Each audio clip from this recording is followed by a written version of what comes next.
We would like to ask you to please use proper theater etiquette and turn off all cellular devices, no texting or talking during the show, no flash photography. It might distract the actors. Thank you, and we hope you enjoy the show.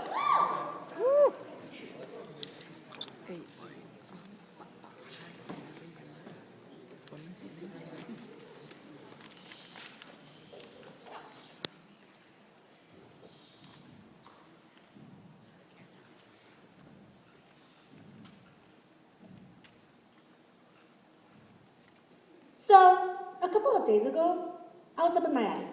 What is it? Just shuffling through some old stuff. I didn't know what I was gonna find. I was just hoping to come upon some treasure. I was up there for what must have been a good half hour, and without any luck. It really got me mad. But right when I was gonna give up, I found this old chest box, which was rather dusty. Anyways, I opened it. And at the bottom, I found this old book. I didn't know what to make of it at first, but as I started flipping through the tattered pages, I realized it was a diary. There's no name claiming to whose it is anywhere, so it must be anonymous. And I'm guessing by the stupid frilly flower design that it has to be a girl's. Besides, guys don't own diaries, let alone writing them. Another thing I noticed was that the dates were all written from like over a year ago. So that must explain why it's all old and torn. Like I said, I found this a couple of days ago. So I've been debating with myself whether or not I should read it. Part of me doesn't feel totally comfortable invading someone else's private thoughts. But then the other part of me is like super curious. So curiosity's killing this cat. I mean, who the heck's gonna know I read it? But if I am gonna read it, I feel like I should give her a name then. I got it. Alice. It seems kind of fitting. Alice. I like it.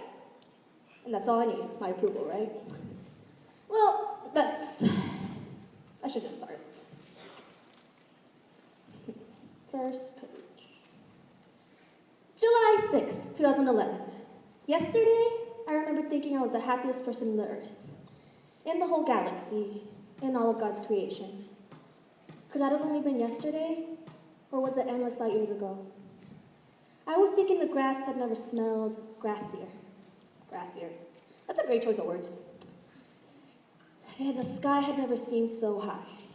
Now it's all smashed down upon my head, and I wish I could just melt into the blondness of the universe and cease to exist. But why can't I? In other news, summer school has become unbearable. A guy named Roger from my school, who I had a crush on since the 4th grade, finally asked me out.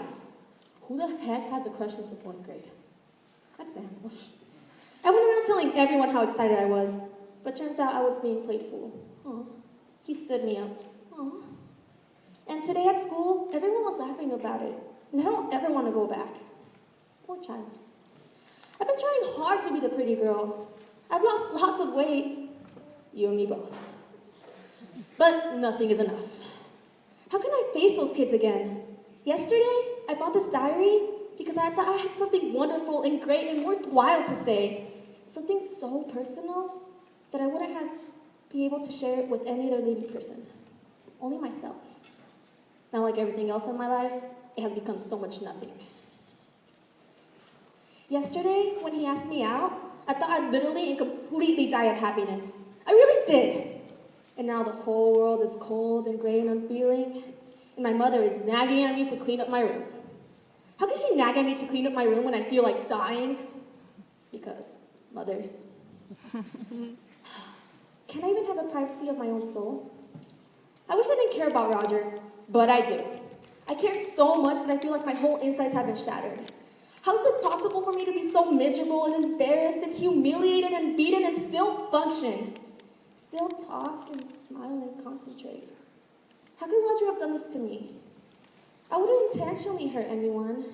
I wouldn't hurt them physically or emotionally. How can people so consistently do it to me?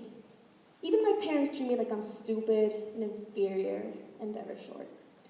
I guess I'll never measure up to anyone's expectations. I surely don't measure up to what I'd like to be.